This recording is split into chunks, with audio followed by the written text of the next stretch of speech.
우리가 오늘 종강하시면 2월 14일, 다다음 주 14일 주일 저녁 예배 때 수료식을 할 거예요. 대략 한 100여 명 정도 수료하실 것 같고요. 어쨌든 너무나 감사하고 또 축하드리고요. 그래서 다음 주에는, 다음 주가 아니라 그때는 100여 명 정도 될 것 같고, 지금까지 개건하신 분은 이제 저번 주까지, 오늘은 출석체가 나니까 아까 장로님께 확인해 보니까 69명 정도 되세요. 그래서 이제 마지막 여러분께 기회를 드리는 건, 혹시 자기가 못 들은 강의가 있으면 그 강의 들어가셔서 들으시고 거기다 댓글을 다신 후에 그 캡처해서 우리 간사님께 보내드리면 추석 체크한 걸로 하도록 하겠습니다. 어쨌든 5일까지, 12월 5일까지입니다. 얼마 안 남았네. 네. 자, 그렇게 해주시고, 개건하신 분들은 또 저희 메디칼 처치에서 마음을 담아서 조그만 선물을 드리려고 하니까 여러분 꼭, 조그맣지만 엄청 큰 선물입니다. 네. 공로상 드려야 될 것 같아요.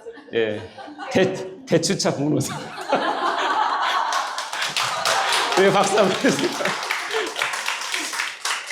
아이고, 그냥 대추나무 열렸듯이. 네. 하여튼, 수료식까지 다 마무리 여러분 해주셔서 오시면 되고, 찬양곡은 저희 박조 목사님과 말씀을 드려서, 두 곡을 메들리로 할 건데, 여러분 잘 아시는 찬양을 할 거예요. 말씀 안에서와 주님 다시 오실 때까지 두 개 이렇게 메들리로, 여러분 다 아시는 건데, 아마 공고 나가겠지만, 이때 저녁 예배 때 1시간 전에 모여서 여러분 연습하고 김밥 드시고 수료식 참석하시면 될 것 같습니다. 네, 이제 광고를 드렸고요. 바로 들어가도록 하면, 저희가 이제 첫 번째 서론부터 시작해서 신론, 인간론, 기독론, 구원론, 교회론, 그리고 이제 지금 하고 있는 종말론이잖아요. 우리가 성경이라는 것을 7개 주제로 나누어서 이렇게 가르치는 것은 어떻게 보면 이제 교리라고 하는 하나님께 주신 일반 은총을 통해서 성경을 좀 더 체계적이고 구체적으로 잘 볼 수 있도록 하나님께 주신 선물이기도 해요. 이것을 아는 것은 우리가 지식을 함양하고자 하는 뜻보다는 하나님의 말씀인 그 성경을 우리가 어떻게 더 체계적으로 잘 받아들일 수 있나, 각자에게 맞는 안경을 이렇게 찾아서 쓰는 그런 효과가 있겠죠.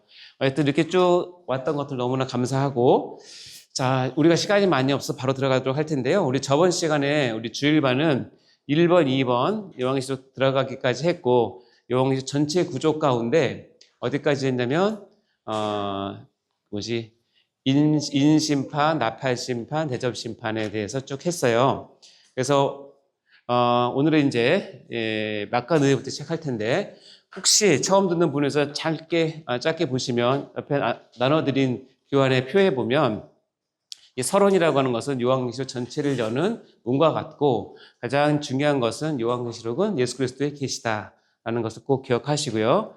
이 땅에서는 7교회 이야기를 적음으로써 천국에 갈 때까지 7교회는, 즉 교회는 이 땅에서 절대로 없어지지 아니하고 하나님의 신성한 기관으로 끝까지 갈 거예요. 근데 7교회에서 표현하고 있는 많은 내용들이 우리 가운데 세대를 거듭할수록 항상 반복되고 또 드러나고 할 거예요.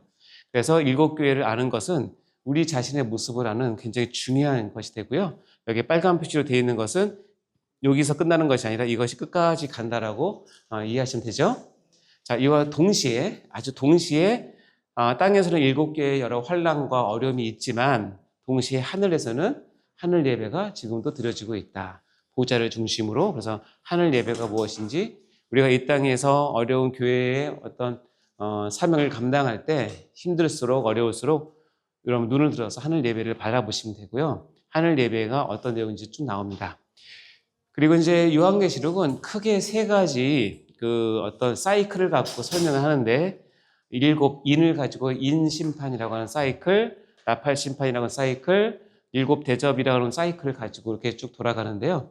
오해하지 말 것은 7 인, 나팔, 대접은 시간 순서가 아니라 하나님께서 이 땅의 7교회와 하늘의 예배 사이에 오고 오는 종말 시대에 이 땅에서 어떤 일들을 하나님께서 이끌어 가실지, 역사의 주인으로서 어떻게 우리를 통치하실지를 보여주는 것이라고 보시면 돼요. 그래서 각각의 강도에 따라서 이렇게 나눴는데, 일곱 인과 일곱 나팔 대접을 보면 여러분 색깔이 잘 표현됐나 모르겠는데 색깔이 점점 진해지죠? 그만큼 이 하나님의 심판을 뒤로 가면 갈수록 좀 더 구체적으로 종말론적으로 강렬하게 표현을 합니다. 자, 우리가 저번 주에 여기까지 했고요. 이제 오늘부터는 뭐냐면 이 요한계시록에서 우리에게 큰 교훈을 주는 게 다 교훈이지만 너무너무 중요한 교훈이지만 특별히 하나님께서 계시록을 쓰심으로 이 구조 가운데 숨겨놓은 주제가 있는데 뭐냐면 이 막간 은혜의 3번을 거쳐서 이 종말을 사는 우리에게 너희는 누구인지 무엇을 하며 살아야 되는지 그리고 너희 영적인 싸움의 배우가 누구인지를 정확히 알려주세요. 그래서 이 막간 은혜 첫 번째 막간 은혜는 일곱인 여섯 번째 띄고 일곱인 띄기 전에 그다음에 두 번째 막간은 여섯 번째 나팔을 불고 일곱 번째 나팔 불기 전에 그리고 마지막 이 막간 세 번째 막간은 일곱인 일곱 나팔 다음에 바로 대접이 안 나오고 요 사이에 3장을 거쳐서 중요한 내용을 기록을 했어요. 자, 여기까지 이해하셨죠? 그리고 이제 하나님께서 이 일곱 대접을 통해서 마지막 심판을 하실 때 특별히 하나님께서 음녀와 바벨론으로 표현되는 이 세속 왕국을 어떻게 멸하실지를 구체적으로 말씀하시고 그리고 최종 전쟁과 천년왕국에 대한 거 최후 심판을 거쳐서 여기 영원한 천국에 들어간다. 이게 요한계시록 전체적인 흐름이고 주제입니다. 자, 그럼 우리가 이제 첫 번째 막간, 두 번째, 세 번째 막간을 잠깐 볼 텐데요.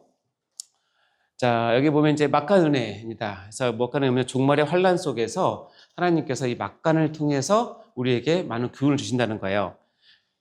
자, 여기 보면 요거 3개를 이제 할 텐데. 자, 막간 은혜는 뭐냐? 게알더스 보스라고 하는 우리 개혁주의 신학자 중에서 아주 대표적인 신학자분인데요. 그분의 말을 한번 인용해 볼까요? 읽어보겠습니다. 시작. 하나님은 심판의 연속성 속에서도 구속사의 흐름을 중단시키지 않으신다. 요한계시록의 중간 사파들은 바로 복음이 역사 속에서 계속 이어짐을 보여준다. 즉 하나님의 심판과 역사적 개입은 항상 있는데 그 사이에 이렇게 딱 막간을 두시면서 거기에 중요한 하나님의 교훈적인 포인트를 이제 주시는데 그래서 중간 사파라고 표현했고 저희는 그냥 막간 은혜라고 얘기를 했어요. 그래서 이 막간 은혜를 막장 은혜로 읽으시면 안 된다고 그랬죠? 자, 첫 번째, 두 번째 막간 은혜는 이겁니다. 여섯 번째 인과 일곱 번째 인 사이에서 짧은 게 나오는데 뭐냐면 교회가 무엇인지에 대해서 나온 거예요. 너희는 누구인지에 대해서 나오는 것이 우리 여러분이 잘 아는 14만 4천을 통해서 우리에게 교훈을 하시고요. 두 번째 막간, 여섯 번째고 일곱 번째 나팔 사이에서 그럼 너희가 종말을 사는 이때에 너희 교회는 무슨 사명을 갖고 사는지를 알려줘요. 근데 재밌는 건 뭐냐면 이걸 풀어서 알려주면 그냥 어떤 소설책이 될 수 있고 신학책이 될 수 있는데 전부 다 상징을 통해서 묵시문학적으로 알려주기 때문에 처음 대하는 사람은 잘 모를 수가 있어요. 그래서 오늘 저희가 나누는 이것은 다시 한번 강조하지만 개혁주의 입장에서 바라보는 요한계시록이에요. 그러니까는 또 다른 데서는 이걸 다르게 해석할 수도 있을 것 같아요. 그러나 최소한 여러분이 속해 있는 대한예수 장로회 총회, 합동총회에서는 이런 내용들을 가장 계시록에 대한 해석으로 잘 받아들이고 있다는 것을 꼭 기억하시기 바라요. 그래서 교회의 사명에 대해서 이야기를 합니다. 여기서는 두루마리와 두 증인에 대한 이야기 나누는데요. 자, 첫 번째 막간은 교회의 정체성을 어떻게 표현하고 있느냐. 자, 요한계시록 7장 4절 읽어볼까요? 시작. 내가 인침을 받은 자의 수를 들으니 이스라엘 자손의 각 지파 중에서 인침을 받은 자들이 14만 4천이라. 예, 요한계시록 6장 마지막 절에는 어떻게 끝나냐면 여섯 번째 인이 띄어지면서 엄청나게 큰 심판이 떨어져요. 사람들이 무서워서 덜덜 떨면서 산들아, 바다야, 바위야, 내 위에 무너져라. 그래서 나를 하나님의 그 진노로부터 가려다오 할 정도로 두려움에 떨고 있어요. 그래서 마지막 멘트가 뭐냐면 누가 이 하나님의 진노의 심판 앞에서 누가 서리오라고 끝나요. 6장이. 근데 그 누가 서리오라고 하는 그 질문에 대해서 답이 뭐냐면 그 심판 중에서도 하나님 앞에 설 자가 있다는 거예요. 그게 누구냐면 14만 4천이라는 거예요. 그래서 이 14만 4천은 인침을 받은 자라고 돼 있어요. 인침을 받은 자. 즉 인침을 받았다는 것은 내가 너를 소유했다. 그건 너는 내 것이다라고 선언한 사람 14만 4천 명이다 라는 뜻이에요. 자, 이 14만 4천이 여러 가지 해석이 있어요. 여러분이 경계해야 될 것은 뭐냐면 하나님은 구원할 숫자를 14만 4천으로 정했어 라고 14만 4천을 문자적으로 해석하는 것을 전에도 얘기했지만 세대주의적 해석이라고 얘기를 해요. 그래서 우리 집단에 와서, 우리 모임에 와서, 우리 여기에 와서 너희가 들어오면 14만 4천 명이 채워지면 이제 세상이 끝이 오니까 빨리 들어와 이렇게 하시는 분이 심심찮게 많을 거예요. 왜냐하면 그 이단들이 처음에 이렇게 교세를 넓힐 때 이 14만 4천을 아주 애용해요. 14만 4천 갈 때까지 쉽지가 않거든요. 근데 문제는 뭐냐면 14만 4천 넘는 게 문제예요. 갑자기 자기네 제적이 14만 4천 넘었어요. 그럼 그 다음에 뭐라고 그러냐면 우리 가운데 가라지가 있다고 얘기를 해요. 그래서 이제 시험도 봐요. 신천지가 그래요. 여러분 신천지가 교리교육이 지금 우리 배우는 순서보다 제가 느끼는 것보다는 10배 이상 빡세게 시켜요. 시험도 봅니다. 여러분 시험 안 보시잖아요? 종강 공부하는데 마지막 기말고사 봅니다. 한 명도 없을 것 같아요. 그만큼 이 14만 4천 오해가 많은데 14만 4천이 무엇이냐? 우리 입장의 해석은 이겁니다. 14만 4천은 12 곱하기 12 곱하기 1000을 해서 성경에서 말하는 하나님이 택한 완전한 성도 전체를 이렇게 얘기한다고 우리는 보는 거예요. 풀면 이렇게 됩니다. 구약의 12지파를 상징하는 12, 그렇죠? 신약의 12사도를, 신약의 하나님의 백성을 상징하는 12. 그래서 12 더하기 12는 24라서 하나님의 백성을 24로도 표현하지만 두 개가 완전하다라고 할 때는 곱해요. 그러면 얼마 나오죠? 144가 나와요. 그러니까 144면 우리는 풀어서 하지만 그 당시 이 계시록을 받는 사람들은 144 그러면 구약과 신약의 하나님의 백성의 총합이구나, 총명칭이라는 것을 그냥 알아요. 느낌으로 알아요. 근데 거기에다가 뭘 하고 싶냐면 구약과 신약의 하나님의 백성들이 아주 많다라고 표현하고 싶은 거예요. 그러면 히브리 개념, 유대인 개념으로서는 1000이라는 숫자가 많다는 개념이에요. 우리나라는 시청학 광장에 수만이 모였다고 할 때 수만은 진짜 많이라는 뜻이 아니라 많다는 뜻이잖아요. 근데 유대인들은 수천이라고 표현하면 많다는 뜻이에요, 그냥. 그리고 어떻게 1000을 곱하면 14만 4천이 되는 거예요.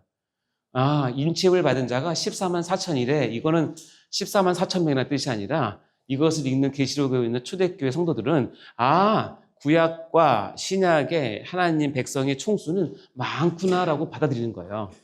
아시겠죠? 그러니까 14만 4천은 딱 규정된 문자적인 14만 4천이 아니라는 걸 꼭 기억하셔야 돼요. 그래서 다시 얘기하면 새 이스라엘, 즉 천국 백성이 완전한 구원 공동체를 표현하는 숫자가 뭐예요? 14만 4천이에요. 그러니까 여러분이 14만 4천 중에 하나죠? 저도 14만 4천의 하나. 여러분도 그래요. 그러니까 그렇게 하면 이 땅에 하나님의 진정한 백성들을 표현할 때는 숫자로 14만 4천이다. 이렇게 얘기를 하는 거예요. 이게 상징이라는 뜻이죠. 자, 계시록 14장 1절 한번 읽어볼까요? 시작. 또 내가 보니 보라 어린 양이 시온산에 섰고 그와 함께 14만 4천이 서 있는데 그들의 이마에는 어린 양의 이름과 그 아버지의 이름을 쓴 것이 있더라. 다시 얘기해서 14만 4천이라고 얘기하는 것은 어린 양이 시온산에 서 있고 즉 천국의 보좌에 서 있고 그와 함께 있는 자가 14만 4천이라는 뜻이에요. 그리고 14만 4천을 정체성은 뭐냐? 그 이마에는 어린 양의 이름과 그 아버지 성부 하나님의 이름이 쓴 것이 있다는 거예요. 그러니까 이것을 문자적으로 해석하는 사람한테 다가오면 이렇게 얘기하세요. 네 이마 한번 까볼래? 그래서 예수님의 이름과 아버지의 이름이 박혀 있어야 돼요. 원래는 문자적으로 해석하면 이렇게. 근데 그 사람들 그거 없잖아요. 그렇죠? 이걸 어떻게 해석을 하냐면 이거는 우리는 공부를 하지만 이 받는 사람 공부할 필요가 없는 게 이마에 이름을 새겼다, 인을 쳤다는 뜻은 쉬워요. 넌 내 것이라고 선언했다는 뜻이에요. 유대인이나 목동의 그런 근동지방은 이 양이 내 거라는 거를 어떻게 표시하냐면 자기 집에 있는 자기 가문의 인두를 갖고 이마나 엉덩이에다가 짖어요. 그러면 그 양이 막 섞여 있어도 딱 보면 알죠. 우리 집안에 인을 받은 양은 누구 거예요? 내 거예요. 수억의 사람이 있어도 하나님의 영으로 보면 이마에 어린 양 그리스도의 이름과 성부 하나님의 이름이 박혀져 있다는 거예요. 보세요. 안 보십니까? 믿음이 없구만. 이렇게 나가면 이단이 되는 거예요. 영적으로 보면 여러분의 이마에는 이 이름이 박혀져 있는 거예요. 그게 14만 4천이라는 뜻이에요. 자, 첫 번째는 말세 때는 하나님께서 14만 4천 하나님의 백성을 친히 선택하시고 보호하신다는 것을 정체성을 가진 첫 번째 막간에서 알려주는 거예요. 자, 두 번째 막간에서는 뭐냐면 그럼 그렇게 모인 교회는 이 말세 때 어떤 일을 해야 되느냐, 어떤 사명이 있느냐를 보는 건데 두루마리와 두 증인의 이야기를 갖고 풉니다. 두루마리는 한마디로 말하면 하나님의 말씀을 상징하는 거예요. 두루마리. 옛날에는 다 두루마리에다가 성경을 기록했잖아요. 근데 이 천사가 6번째 나팔을 불고 7번째 나팔 불기 바로 그 막간에 이야기를 하시는 거예요.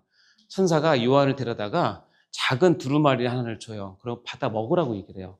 천사가 뭐라고 먹으면 너 이거 먹으면 내 배에는 쓰나 내 입에는 꿀같이 달 거야 라고 얘기를 해요. 그러니까는 요한이 천사의 손에서 작은 두루마리를 갖다 먹었어요. 그랬더니 어떻게 되냐면 내 입에는 꿀같이 다는데 먹은 후에는 배에서 썼어요. 이게 무슨 뜻이냐? 두루마리는 하나님의 말씀을, 계명을 뜻하는 건데 우리가 하나님의 말씀을 처음 받을 때, 내 입에 들어갈 때는 너무너무 달아요. 너무 좋아요. 너무 감사하고 감격스럽고 한 말씀 깨달았을 때 너무너무 황홀하고 그렇죠? 네. 너무너무 좋아요. 근데 그 말씀이 나에게 들어와서 내가 그 말씀을 체화하고 그 말씀을 지켜 살고 그 말씀을 붙들고 사명을 감당할 때는 쓰다는 거예요. 다시 얘기하면 그렇게 사는 거 쉽지 않을 걸 이 얘기예요. 그렇지 않습니까, 여러분? 너무 기가 막힌 표현 아닙니까? 그러나 하나님의 14만 4천으로 부름받은 교회는 반드시 두루마리를 뭐 해야 된다? 먹어야 한다는 거야. 먹어야지만 그 다음 일이 일어나니까. 여러분, 하나님 말씀 꿀총이처럼 단 거 느껴보셨습니까? 안 느껴보셨습니까? 꼭 느끼셔야 되는데 제가 처음 예수를 만나고 너무너무 황홀해서 말씀을 읽다가 말씀 너무 좋았어요. 근데 이 시편에 나오는 주의 말씀이 꿀송이보다 달다는 말이 걸렸어요. 저한테는. 좋긴 하지만 달진 않았거든요. 그래서 굉장히 고민했어요. 그래서 어떻게 했냐면 내가 시험하리라고 내 성경책을 핥아봤어요. 성경이 달아 진짜? 하고 핥아봤다니까요. 달았을까요? 안 달았을까요? 근데 하나님이 그를 너무나 귀엽게 봐주셨나 봐요. 얼마 후에 내 말이 하나님 말씀이 꿀송이 달다라고 하는 그 체험과 감격을 저에게 주시는데 이 표현 말고 다른 표현이 없겠구나 하고 싶더라고요. 그리고 제가 만약에 이 말을 알았으면 그만 먹었을 텐데 실컷 받아 먹고 나가니까 이 말씀대로 사는 것, 이 말씀에서 요구하는 것을 내가 지켜내는 것, 하나님께서 원하시는 것까지 내가 가는 것은 정말 써요. 그러니까 예수 믿는 거는 정말 하나님 말씀 때문에 우리가 감격스러워서 믿지만 그 말씀대로 하나님 앞에 설 때까지 사는 것은 눈물과 인내와 좁은 길, 좁은 문으로 가는 거일 수밖에 없어요. 그래서 정말 성경이 진리다라는 것을 알게 되죠. 자, 이 두루마리를 통해서 교회는 반드시 말씀을 먹어야 된다는 것을 알게 되겠죠. 그리고 나서 이제 그 다음 11장에 가면 두 증인이라고 하는 것을 얘기합니다. 이것도 재밌는 게 모든 이단들마다 다 자기들 두 증인이래요.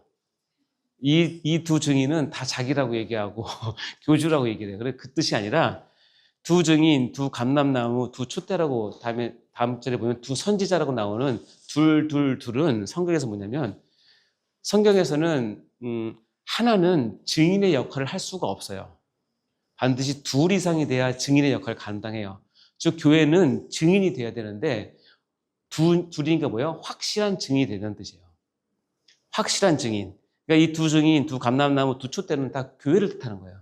자, 교회는 말씀을 먹고 두루마리를 먹고 입에서 달고 배에서 쓰지만 네가 나가서 해야 될 일은 뭐다? 이 말씀을 가지고 선포하고 복음을 전파하는 일을 마지막까지 해야 된다는 것이 이 막간에서 얘기하는 거예요. 그래서 막간의 의리는 두 증인, 교회의 말씀 선포 공동체는 반드시 나가서 증인의 역할, 증언을 해야 된다. 이것이 계시록에서 우리에게 준 사명이에요. 자, 그럼 어떻게 하느냐? 참 재밌는데 11장에 가면 두 선지자, 마찬가지예요. 두 명의 선지자가 아니라 두 교회를 뜻하는 거예요. 말씀의 증언을 감당하는 교회는 이 두 선지자가 고난을 당하지만 이겨내요. 그리고 하나님의 말씀으로 세상에 선포하면서 세상에 많은 영향력을 미쳐요. 그래서 사역이 막 잘 되는 것 같아요. 그러다 결정적인 순간에 세상의 악한 영이 이 두 선지자를 죽입니다. 교회가 죽어요. 세상의 박해 때문에, 세상의 핍박 때문에 교회가 죽는다니까요. 두 선지장의 땅에 사는 자들을 괴롭게 한 거리, 괴롭게 했다는 것은 이제 복음으로 이제 괴롭게 했다는 뜻이니까, 이 땅에 사는 사람들이 이 두 선지자, 교회의 죽음을 기뻐하고 즐거워해서 서로 예물을 보내요. 그 정도로 막 교회가 망가지고 없어지는 걸 너무너무 좋아해요. 이 세상 사람들의 특징이에요.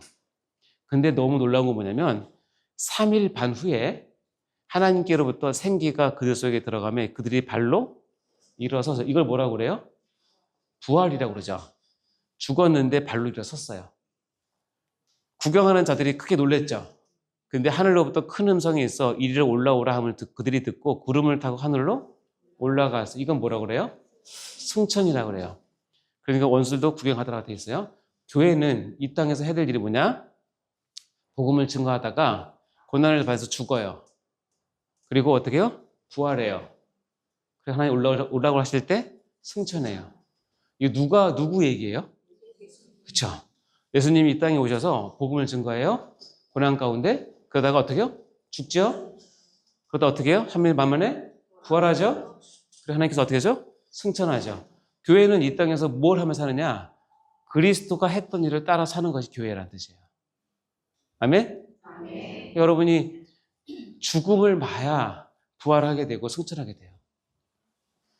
그리고 하늘로 올라가는 그들의 원수들도 봐요. 하늘로 올라간다고 하는 것은 이제 우리가 나중에 보지만 6번째 나팔 사이에 이 막간이 있는데 하늘로 올라가면서 7번째 나팔이 부러져요. 즉 우리 교회는 6번째 나팔과 7번째 나팔 사이에 있는 거예요. 지금 저희는. 하나님께서 7번째 나팔을 부시면 여러분 다 승천합니다. 다 올라갑니다. 자, 그러니까 놀라운 건 이 막간에 오고 오는 모든 세대, 즉 초림부터 재림까지의 모든 종말 시대의 교회는 이런 모습이어야 된다는 거예요. 첫 번째, 짓밟히는 교회, 그러나 버려지지 않는 교회. 두 번째, 그 상황에서 다시 예언하는 교회, 그래서 꺾이지 않는 증인, 이것이 교회의 모습이고, 세 번째, 그러나 결국 죽임을 당하는 교회, 그러나 다시 부활하는 교회. 그리고 마지막 나팔과 함께 승천, 승리하는 교회. 이것이 이 막간 두 번째에서 우리 교회는 이 말세 때, 종말 때 어떤 사명을 감당하는지를 보여주는 거죠. 놀랍지 않습니까, 여러분? 너무너무 기가 막히게 묵시 언어를 통해서 우리는 어떤 자인지를 알려줍니다. 첫 번째, 우리는 14만 4천이다. 그리고 두루마리를 먹어야 하고 사명을 감당해야 된다는 걸 알려줍니다. 자, 그럼 세 번째 막간 은혜는 일곱 인과 일곱 나팔 다음에 일곱 대접 사이에 나와요. 이거는 무려 3장에 걸쳐서 나와요. 왜 3장에 걸쳐 나오냐면 중요하기 때문에 그래요. 그래서 우리가 막간 은혜를 통해서 내가 누구고 내가 어떤 일을 하며 살 건데, 그러면 내가 지금 당하고 있는 이 많은 일들은 도대체 어떤 의미가 있는지를 알려주는 것이 바로 이 세 번째 막간에서 알려주는 거예요. 왜냐하면 너희는 지금 영적 전쟁 한가운데 있다는 것을 알려주는 거예요. 자, 영적 전쟁의 실상은 이렇게 됩니다. 용으로 표현된 사탄이 누구인지를 알려주고요. 용이 부리는 짐승을 통해서 우리를 어떻게 괴롭히는지 알려주고요. 그리고 사탄의 전략을 한마디로 666이라고 하는데 우리 그것을 어떻게 봐야 될지를 알려주는 거죠. 자, 하나씩 보면 이렇습니다. 여러분, 이 편지를 받아든, 요한계시록을 받아든 초대교회 7교회 성도들은 지금 누구를 가장 무서워하고 있죠? 초대교회 배경 가운데 로마의 박해 가운데 있어요. 지금 로마 황제가 도미티안 황제라고 말씀드렸죠. 도미티안 황제가 온 권력을 쥐고 교회를 진짜 진멸하려고 하는 권세를 갖고 있어서 거기에 걸려들면 누구나 다 순교하고 누구나 다 죽는 그런 절체절명의 위기예요. 교회가 없어질 위기란 말이죠. 그럴 때 성도들은 저 도미티안만 죽으면, 도미티안만 우리가 어떻게 암살시키면, 더 나아가서 로마만 무너뜨리면 우리 교회가 살 수 있겠다라고 생각을 할 수 있을 거 아니에요? 그러나 여기서는 도미티안 얘기는 안 나와요. 뭐라고 얘기냐면 용이라고 하는 사탄이 그 배후에서 이 모든 것을 하고 있다는 것을 알려주는 거예요. 모든 역사가 마찬가지입니다. 헤롯 대왕이 예수님이 태어났을 때 예수를 죽이려고 하죠. 이 내용이 요한계시록에 다 나와요. 11장에. 죽이려고 했을 때 어린아이를 죽이잖아요. 베들레헴 인근에. 그때 겉으로 드러나는 권력을 잡은 자, 영아를 살해한 자는 헤롯 대왕이지만 그 배후에 누가 있다? 사탄이 있다는 것을 알려주는 거예요. 자, 그래서 놀랍게 용의 정체가 밝혀집니다. 읽어볼까요? 시작. 신구약 역사 속에서 하나님과 그 백성들을 대적했던 배후의 실체를 최초로 폭로하는 거예요. 아담과 하와가 에덴에서 정말 영생을 누리며 살 수 있었음에도 불구하고 그들이 유혹받아서 죄로 갈 수밖에 없고 이 인류의 죄가 들어오게 했던 그 물꼬를 텄던 그 뱀은 별로 마음에 안 왔죠. 그 비암이 누구래요? 사탄이라는 걸 알려주는 거예요. 이 전까지만 해도 누구지? 어떤 영한 세력이 있을까? 하고 선지자 곳곳에는 약간의 그런 그 의미를 갖는 내용들이 있어요. 하늘에 권자들이 있었는데 하나님께 배신하고 교만해서 내려왔다 이런 얘기들인데 그게 정확한지는 정확하진 않아요. 근데 요한계시록 12장에 여기 딱 가면 용은 곧 사탄이고 너희들의 모든 영적 전쟁의 배후라는 것을 폭로합니다. 한마디로 까발립니다. 그래서 요한계시록을 바로 알고 있어야 내가 싸우고 있는 영적 전쟁의 실제적인 우리의 적을 우리가 알 수 있는 거예요. 용은 누구냐? 요한계시록 12장 9절과 10절에서는 이렇게 나옵니다. 제가 다 읽을 수 없으니까 색깔 있는 거 보세요. 큰 용, 세력이 크고 옛뱀이라고 하는 것은 에덴 동산에서 하와를 꾀했던 뱀. 그리고 마귀라고도 해요. 동명이인, 사탄이라고도 해요. 얘네들이 이 마귀와 사탄이 가장 주 장기로 삼는 무기는 뭐냐면 꾀는 거예요. 꼬시는 거, 유혹하는 거. 그리고 지금도 뭐 하냐면 하나님과 우리 교회 사이에서 참소해요. 이간질하고 막 하고 여러분한테 막 그런 마음을 줘서 나는 하나님 잘은 못 살 것 같아. 뭐 이렇게 하고 난 이거밖에 안 돼. 막 하죠. 참소하게 하고. 이게 영적 전쟁의 실체라는 거야. 즉 우리의 싸움은 혈과 육에 대한 싸움이 아니에요. 공중 권세 잡은 자, 어둠의 세력, 그게 다 누굴 뜻하냐면 사단을 뜻하는 다른 말이라는 거죠. 우리 영적 전쟁은 누구랑 싸운다? 사단하고 싸운다라고 하는 것을 이 요한계시록 3번째 막간에서 정확하게 하나님께서 밝혀주세요. 그리고 이 사단이 부리는 두 짐승이 있어요. 첫 번째 짐승과 두 번째 짐승이 있는데 개혁주의에서는 첫 번째 짐승은 제국적인 폭력, 즉 정치력을 동원해서 사단의 힘을 심어주는 그런 정치적인 세력을 이야기를 하고 적그리스도 세력이라고 얘기를 해요. 그 두 번째 짐승은 뭐냐면 이 정치적인 권력 아래에서 거짓 선지자로 해서 거짓 진리, 거짓 교회, 거짓 교사를 통해서 종교적인 미혹을 하는 걸 둘째 짐승이라고 얘기를 해요. 그래서 소개해 드릴게요. 첫 번째 짐승이 이렇게 해요. 내가 보니 바다에서 한 짐승이 나오는데 뿔이 10이요 머리가 7이에요. 뿔에는 왕관이 있고 그 머리들에는 신성모독하는 이름들이 있더라. 그러니까 첫 번째 짐승의 대표적인 건 뭐냐면 하나님을 대적하고 신성모독을 해요. 그리고 뿔이 10이고 머리가 7이라는 것은 여러분 굳이 해석 안 해도 되고 그냥 이거 보는 사람들은 흉측하구나 이렇게 생각하시면 돼요. 여러분이 만약에 밤에 가다가 흰 소복을 입고 머리 풀어 헤치고 여기서 케찹 묻히고 나오는 분 누구라고 생각해요? 처녀 귀신이죠? 똑같이 생각하면 됩니다. 뿔이 10이고 머리가 7은 하나님을 대적하는 세력이라고 생각하시면 돼요. 굳이 안 풀어도 돼요. 자, 두 번째 짐승 소개해 드릴게요. 이게 참 그런데 내가 보니 또 다른 짐승, 두 번째 짐승이 나오는 땅에서 올라오는데 읽어볼까 시작?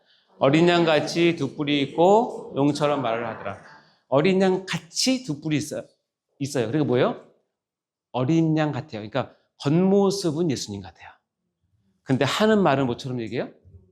마귀처럼, 사탄처럼 얘기해요. 어머나, 많이 찔리죠? 겉모습은 참 신자 같은데 하는 말은 사탄처럼 하면 안 돼요. 이게 누가 하는 거냐면 두 번째 짐승이 특징이에요. 그러니까 눈에 보이는 이미지만 쫓아가서 절대 안 됩니다. 그의 말, 그의 생각, 그의 신앙을 봐야 되는데 이 두 번째 짐승의 특징은 뭐냐면 어린 양 같이 생겼고 하는 말은 용처럼 해요. 이렇게 나와서 많은 사람들을 미혹해서 어떻게 해요? 첫 번째 짐승 우상 숭배하게 만들어요. 사탄은 살짝 빠져 있어요. 그러나 첫 번째 짐승 우상 숭배는 곧 사탄을 섬기는 것과 같다는 뜻이에요. 그래 이 두 번째 짐승은 놀라운 그 저걸 받아요. 능력을 받아서 계시록에 보면 마른 하늘에서 갑자기 불이 떨어져서 하는 걸 보일 정도까지 그런 능력을 행할 수 있는 그런 게 두 번째 짐승이에요. 자, 그래서 이 사탄의 전략을 이 세 번째 그 13장에서 얘기합니다. 사탄의 전략을 패러디 전략이라고 이걸 누가 물어보더라고요. 이거 어디서 봤냐고 그래서 제가 이번에 말씀 준비하면서 사탄의 이 전략은 패러디한다고 생각을 했어요. 무슨 얘기냐면 우리가 믿는 하나님은 성삼위 하나님이시죠. 그렇죠? 성삼위 하나님이에요. 성삼위 하나님. 근데 이 사탄은 두 짐승과 함께 악한 삼위를 구축을 해서 뱀인 사탄은 마치 성부 하나님처럼 패러디를 해요. 읽어보시면 금방 알아요. 첫 번째 짐승한테 권세도 주고 막 그러거든요. 첫 번째 짐승, 바다에서 올라온 짐승은 누구처럼 행동하냐면 예수님처럼 행동을 해요. 패러디를 해요. 그래서 첫 번째 짐승이 놀랍게도 죽었다가 다시 살아나요. 부활도 패러디 한다니까요. 그리고 이 두 번째 짐승은 누굴 패러디 하겠어요? 성령 하나님을 패러디해요. 성령님이 능력으로 교회를 이끌어 가시는 것을 패러디해서 아까도 얘기했지만 하늘에서 불이 떨어지게 하는 그 능력도 가지고 있어요. 그래서 이 사탄은 성삼위 하나님을 패러디해서 악한 삼위를 구축을 해서 어쨌든 여러분을 속이고 미혹해서 하나님으로부터 멀어지게 하려고 그리고 세상 사람들을 하나님 근처에 가지 못하게 하려고 하는 것이 사탄의 전략인 것을 밝혀요.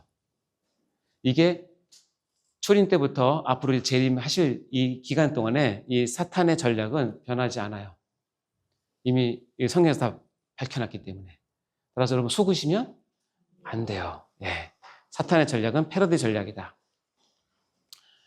자, 여기서 이제 유명한 게 있는데 두 번째 사탄이 이제 권력을 갖고 이제 지배를 하면서 여러분 잘 아시는 게 나옵니다. 그거는 누구냐면 두 번째 짐승이에요. 모든 자, 곧 작은 자나 큰 자나 부자나 가난한 자나 자유인이나 종들에게 오른손이나 이마에 뭘 받게 해요? 표를 받게 해요. 누구든지 이 표를 가진 자 외에는 뭐를 못하게 해요? 매매를 못하게 해요. 그러니까 이 짐승이 표를 줘요. 이마나 오른손에 표를 받아야지만 뭘 할 수 있냐면 매매를 할 수 있어요. 이게 그러니까 우리의 경제권을 쥐고 흔든다고 생각하시면 돼요. 이 표는 짐승의 이름이에요. 그 이름이 수예요. 지혜가 여기 있으니 총명한 자는 그 이름의 짐승의 수를 세어보라. 그것은 사람의 수니 하고 유명하게 나옵니다. 뭐예요? 666이나. 딱 한 번 나와요. 성경에 딱 한 번 나와요. 근데 솔직히 하면 666을 몰라도 여러분 구원받는데 아무 지장 없어요. 근데 여러분이 궁금해 하신 게 뭐냐면 666을 가지고 많은 사람들이 미혹을 해요. 666이 뭐 칩이다, 뭐 바코드다, 이렇게 그런 거 여러분 청년 때 혹시 많이 들으셨나 모르겠어요. 그래서 666은 어떤 의미냐? 여기서 보면 짐승의 수 이름의 수예요. 그래서 많은 성경시대 초창기는 666의 이름을 가진 사람들 찾기 시작했어요. 성경 역사에서. 어떻게 찾냐면 히브리어나 헬라어는 그 알파벳마다 숫자가 정해져 있어요. 그 숫자의 이름을 찾아서 더하면 어떤 사람 666이 나와요. 그래서 개혁주의에서도 어느 정도 받아들이지만 초창기 이때는 666은 누구를 얘기하냐면 네로 시저를 히브리어로 바꿔서 계산을 하면 666이 나와요. 그러니까 교회를 처음에 가장 심하게 핍박했던 네로 시저가 네로 왕이 666이다. 이건 그 당시에는 통용될 수 있을 것 같아요. 왜냐하면 저는 잘 모르겠지만 문헌에 의하면 666에 속지 마라.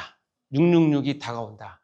666이 제공하는 것을 받지 마라. 666에 속으면 안 된다. 이런 문헌들이 나와요. 그럼 666 누구겠어요? 네로 황제 당시에는 네로를 얘기하는 거겠죠. 그러니까 그 당시에는 666이 네로일 수는 있지만 이것이 지금도 666이 누구라 어떤 세력이다, 한 특정 인물이다, 적그리스도의 이름이다, 어떤 그 공동체 이름이다 이렇게 판단하는 것은 옳지 않아요. 왜냐하면 이렇게 적용하려고 2000년 동안 무수히 많이 적용을 했는데 그때뿐이에요. 그럼 이 666의 뜻은 뭐냐? 짐승의 수, 사람의 수라고 얘기했잖아요. 근데 이 666은 강력해서 매매를 못하게 하잖아요.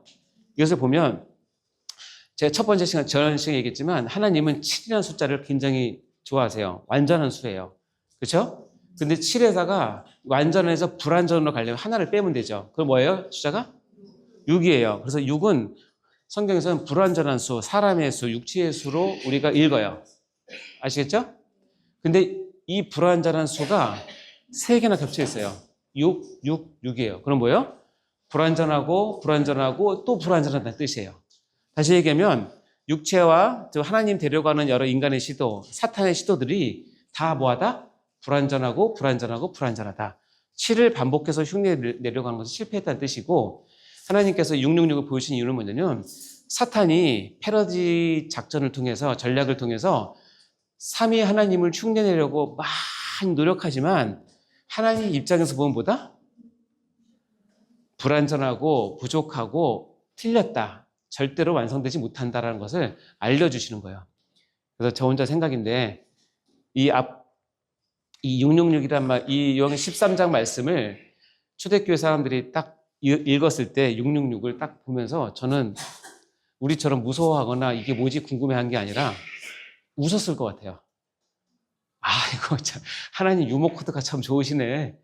걔네들이 사탄이 아무리 영적 전쟁에서 그렇게 해봐야 하나님보다 몇 수 아래다고 받아들이는 거예요. 이해되십니까? 사탄이 아무리 날국혀도 하나님 손바닥 안에 있다는 거죠. 이런 말씀 안 했잖아요. 부처님 손바닥 안에 있다는 얘기를 하잖아요. 그러니까 666은 그렇게 무서운 게 아니라 사탄의 계략은 하나님의 이 전체적인 역사를 이끄시는 그 섭리에 비하면 불완전하고 부족하고 반드시 실패한다는 것을 상징적으로 보여주는 거예요. 그래서 666을 읽으면 우리는 오히려 마음이 편하죠.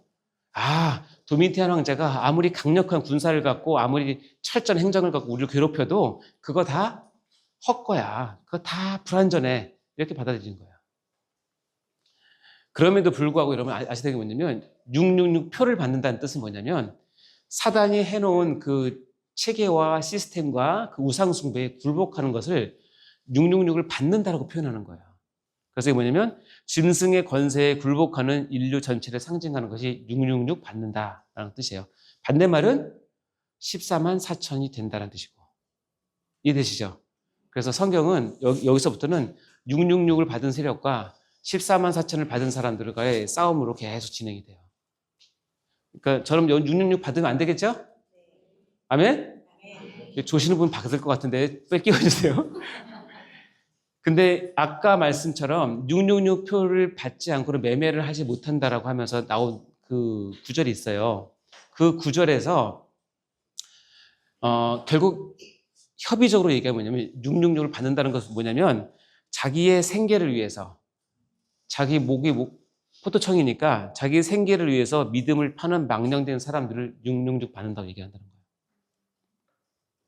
그래서 이것은 절대로 하나님께 싫어하시고 여러분 놀라운 사실은 14장에 가면 666 받은 사람은 마귀와 두 짐승이 위에서 준비된 지옥불에 그들과 함께 들어간다고 되어 있어요.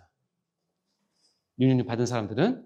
그리고 666 받은 사람들은 하나님께서 얼마나 싫어하시냐면 하나님께서 진노의 포도주를 쏟아붓을 때 포도주는 하나님께서 진노의 포도주라고 해서 하나님의 진노를 표현하는 상징인데 진노의 포도주를 쏟아붓을 때 풀어서 말하면 원액 그대로 물을 타지 않고 원래 있는 진노 그대로 100% 오리지널 진노로 666 받은 사람들을 징벌할 거라고 얘기를 해요. 따라서 여러분 다시 한번 강조하지만 교회는 내 생계를 위해서 나오는 것이 절대 아닌 걸 반드시 기억하셔야 돼요. 교회는 하나님을 예비하고 하나님 나라를 위해서 희생하고 헌신하고 준비하는 것이지 이거를 666표를 받은 것처럼 행동하시면 절대 안 된다는 거 다시 한번 강조합니다. 그러니까 바코드라든가 칩이라든가 이런 것들은 세대주의적 해석 가운데 대표적인 거니까 그런 것들은 그냥 무시하시면 됩니다. 자, 그럼 이런 영적 전쟁 가운데 있는 성도들은 뭐예요? 정체성이 14만 4천이고 교회의 사명이 두루마리와 두 중인의 사역이고 영적 전쟁은 사단이 있는 상태에서 우리가 가운데서 종말을 사는 우리들에게 성도들은 어떻게 살아야 되는지를 보여주는 게 여기서 14장 3절과 9절이에요. 여기 보면 땅에서 속량함을 받은 14만 4천 밖에는 이렇게 나오잖아요. 14만 4천이 이 5가지의 특징을 가진 사람으로 종말을 살아야 된대요. 첫 번째는 새 노래를 부를 줄 알아야 돼요. 새 노래는 어떤 노래냐면 내가 구원을 받음으로 인해서 내가 구원에 감사와 감격을 해서 하나님께 영광을 올려드리는 노래를 얘기하는 거예요. 옛자는 어떤 노래를 부릅니까? 나를 위로하는 노래, 나의 신세를 한탄하는 노래, 세상을 찬양하는 노래를 부르지만 새 노래는 뭐예요? 나를 구원하신 하나님을 찬양하는 노래를 배우고 부를 수 있는 사람. 자, 두 번째는 뭐냐면 이 14만 4천은 여자들과 더불어 더럽히지 않고 순결한 자예요. 이거를 문자 그대로 해석하면 결혼한 사람은 천국 못 가요. 여자와 더불어 더럽히지 않고 순결한 자라고 했으니까. 이렇게 해석하면 돼야 안 돼요? 안 되죠. 이것은 영적인 간음을 얘기하는 것이고 세상 음녀, 뒤에 나오는 세상 바벨론과 짝짝꿍이 돼서 살지 않는 순결한 자여야 된다는 것이에요. 14만 4천은. 자, 세 번째는 뭐예요? 이게 참 중요한데 어린 양이 어디로 인도하든지 14만 4천 특징이 뭐냐면 어린 양이 가자는 대로 다 가는 거예요. 여러분이 어린 양을 끌고 가는 게 아니에요. 여러분 예수님을 끌고 예수님 내가 하는 대로 하세요. 내가 시키는 대로 하셔야 된다 여러분. 예수님 꼭 이번 계약은 꼭 따게 하셔야 됩니다. 이번 저는 꼭 가셔야 됩니다. 하나님 그거 약속 안 지키면 재미없어요. 이렇게 가는 게 아니에요. 절대 그러시면 안 돼요. 어린 양이 이 얘기를 내가 재밌는데 제가 대학교 갈 때 저희 어머님도 아버님도 교회 초신자였는데 교회에서 수험생 기도회 한다니까 가셨어요. 그렇게 기도 안 하신 분이 아들이 시험 보니까 가셨어요. 그래서 어머님은 그 교회 생활을 하셔서 기도를 조금 하실 수 있으니까 거기서 이제 뭐 몇 교시 무슨 시험 본다는 분 하는데 우리 아버님은 그때만 해도 진짜 교회 아무도 못했어요. 기도도 못했으니까 가서 맨 하는 말이 기도할 줄 모르니까 그랬대요. 그냥 하나님 뜻대로 해주세요. 하나님 뜻대로 해주세요. 그랬대요. 근데 어머니가 그 얘기 듣고 한심한 거야. 자기 남편이 와서 아들을 위해서 기도하는데 구체적으로 막 뜨겁게 기도해야 되는데 하나님 뜻대로 해주세요. 하나님 뜻 그 기도만 한 거예요. 근데 나중에 보니까 그 기도가 응답됐어요. 그래서 저 놀랐어요. 하나님은 어린 양을 인도에 따라가는 자를 원하지 어린 양을 쥐어 휘어잡고 끌고 가서 절대 원하지 않아요. 나오죠. 다음에 어떤 사람이냐면 사람 가운데 속량함을 받아 처음 익은 열매래요. 14만 4천은.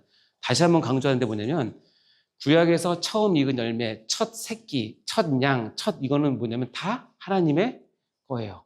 그래서 자기 집안의 첫 장소도 하나님의 거고 그게 하나님의 첫 열매에 대한 표현이에요.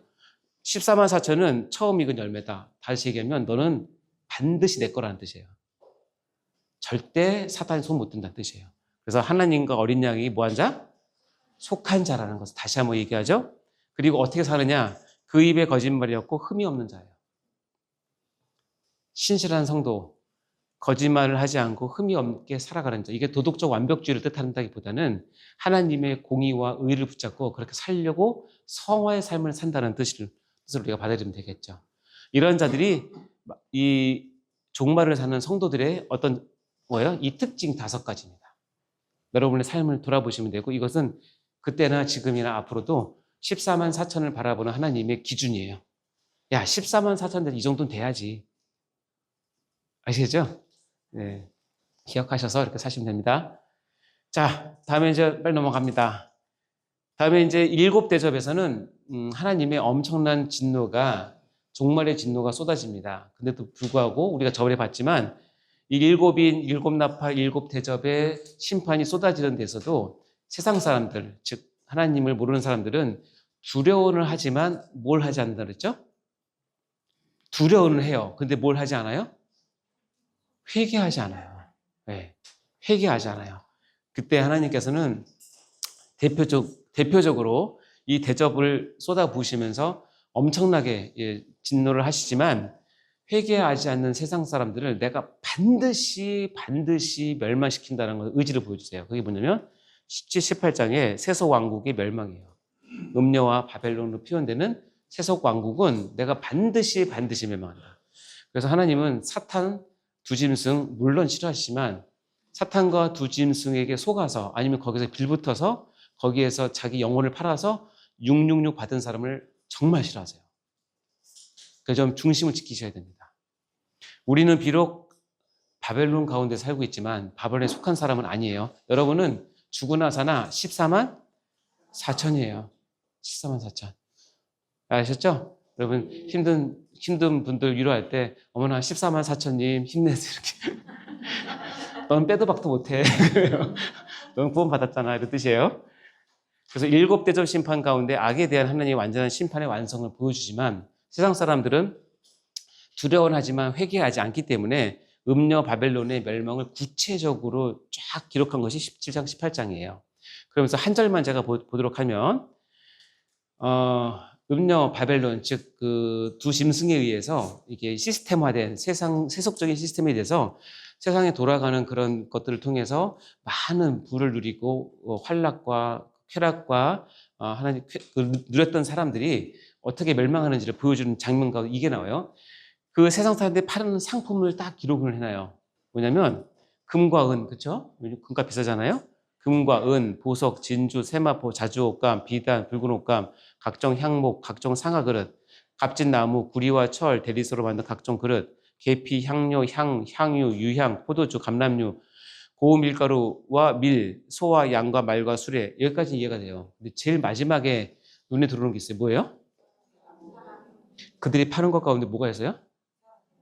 사람의 영혼이 있어요. 세상은 물건을 파는 것 같지만 물건을 팔아제끼면서 거기에 뭘 담냐면 그 사람들의 영혼을 담아서 팔아요. 그래서 세상이 주는 달콤함에 여러분의 영혼을 팔아서 여러분이 거기에 묻어가는 것은 마치 에서가 죽 한 그릇에 자기 장자권을 판 것과 똑같다고 생각하시면 돼요. 그게 이 비유예요. 아시겠죠? 세상에 너무 심취하시면 안 됩니다. 사람들의 영혼을 판다는 걸 기억하세요. 자, 그러다가 하나님께서 이제 마지막으로 갈수록 어떤 걸 하시냐면 사단이 마귀가 자기의 마지막을 다가옴을 보고 자기가 갖고 있는 온 모든 조직과 시스템을 동원을 해서 하나님을 대적하는 큰 전쟁을 계획을 해요. 그래서 우리가 흔히 사단의 최후 발악이라고 얘기를 합니다.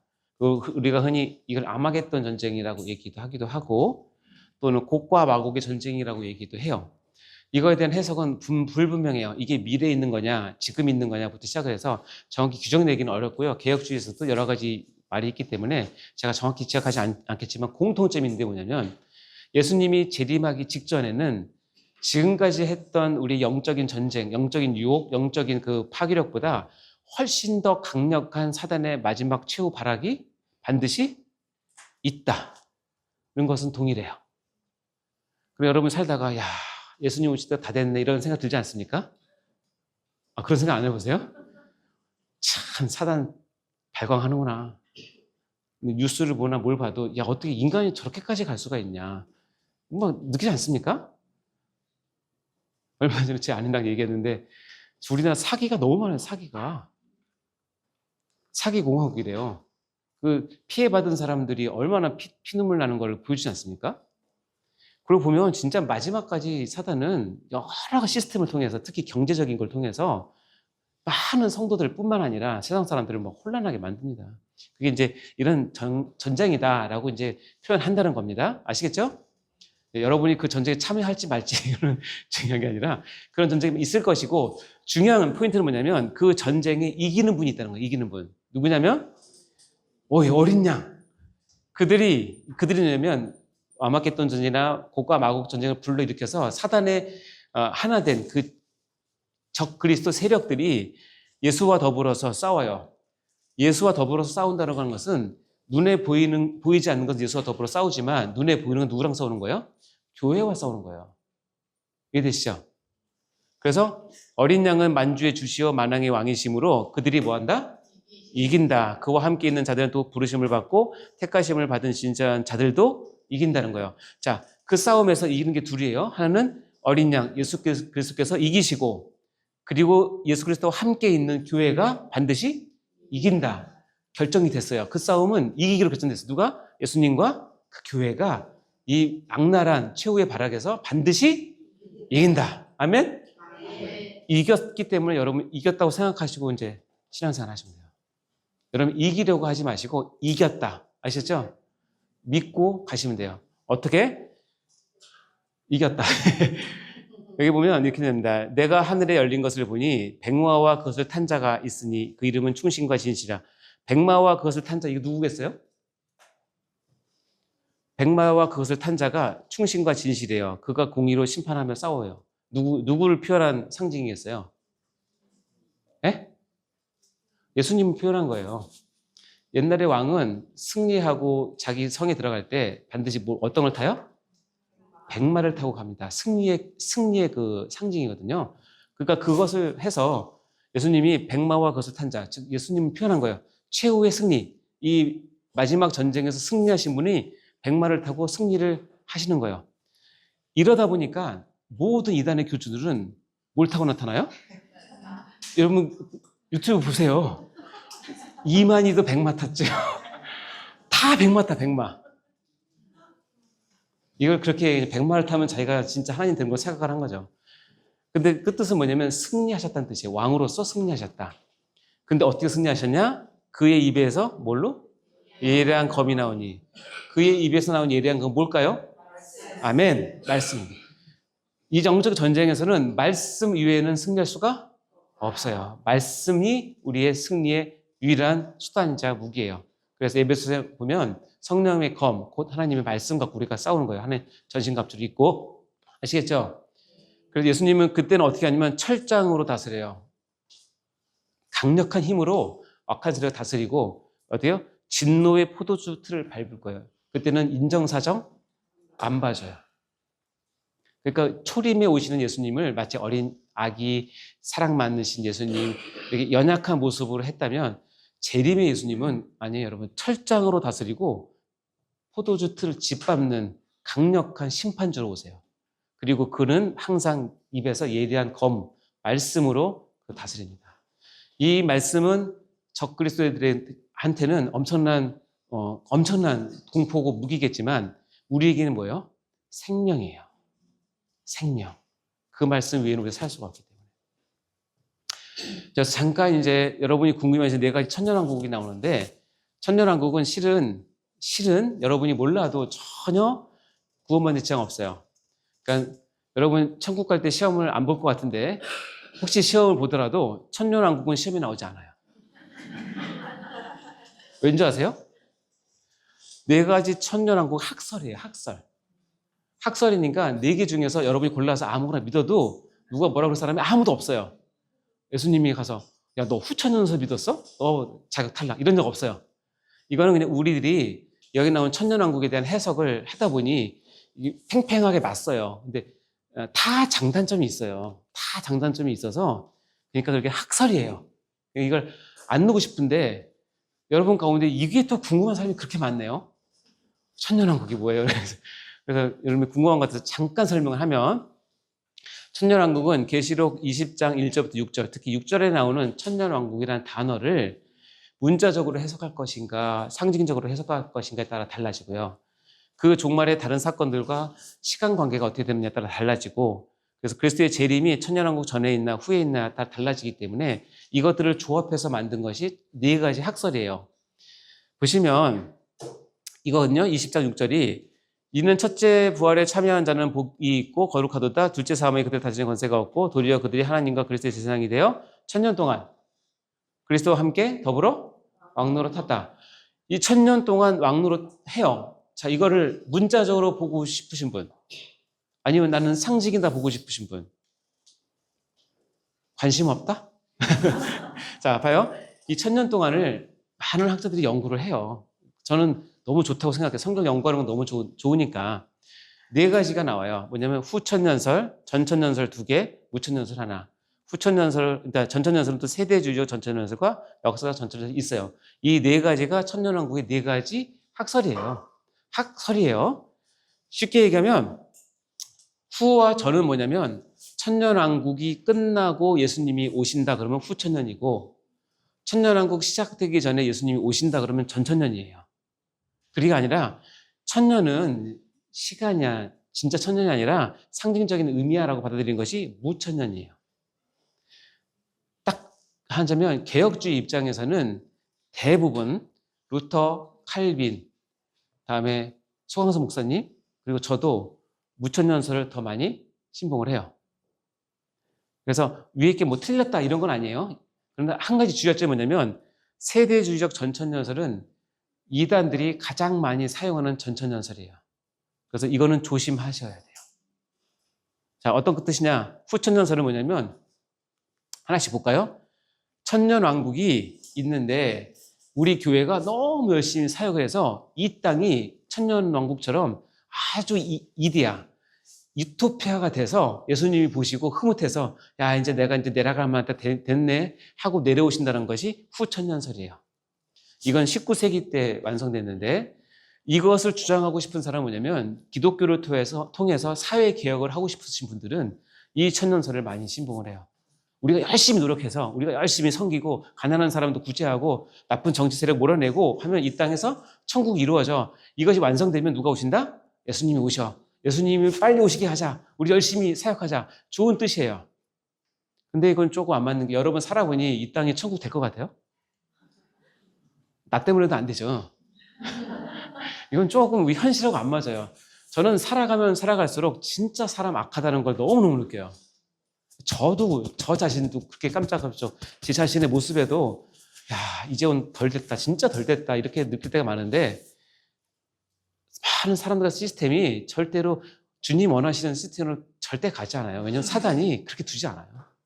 후천설은 조금 약간 떨어져요. 이건 사회개혁 하시는 분들이 주로 신봉하는 거. 세대주 전천설은 뭐냐면 글자에 나온 계시록에 나온 숫자, 날짜 이걸 다 그대로 받아들여서 그걸 조합을 한 거예요. 그러다 보니 성경 자체를 신봉하는 것처럼 신실하게 보이지만 앞뒤가 안 맞는 게 많아요. 근데 장점은 뭐냐면 이거 들으면 혹해요.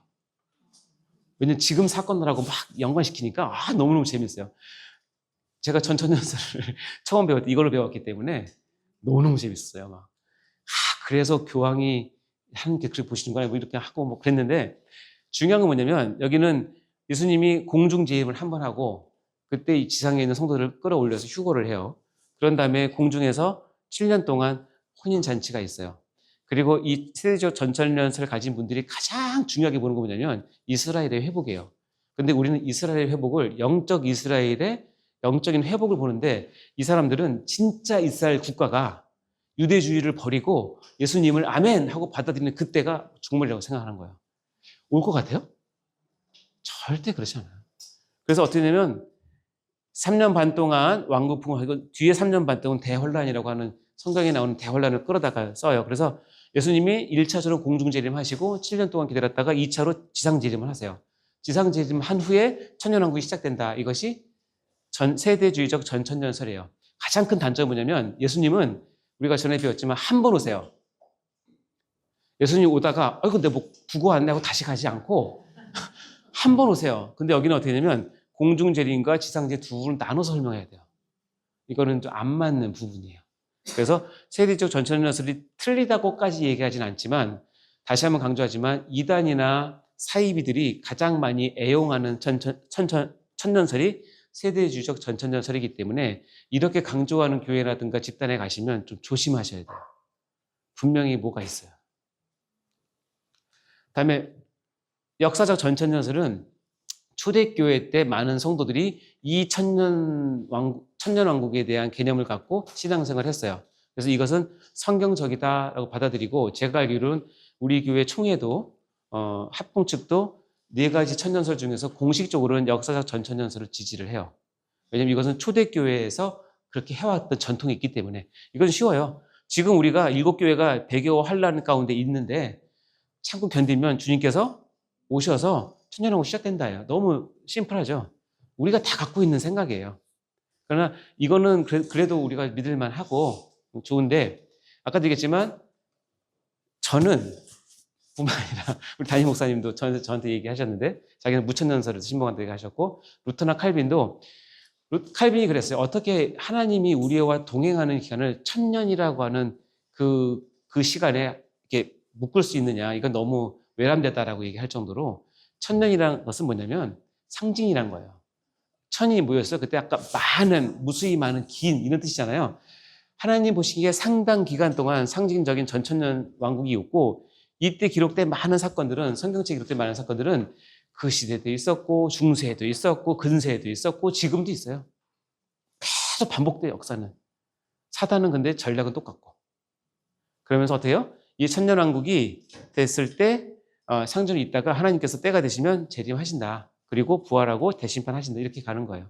그래서 무천년설이 가장 설득력이 있는데 이유는 뭐냐면 이거 무천년설의 해석인데 이는 첫째 부활에 참여한 자들은 복이 있다. 이 첫째 부활을 뭘로 보냐면 여러분이 태어났을 때는 육으로 태어나지만 하나님의 형상을 받은 영이 있어요. 그렇죠?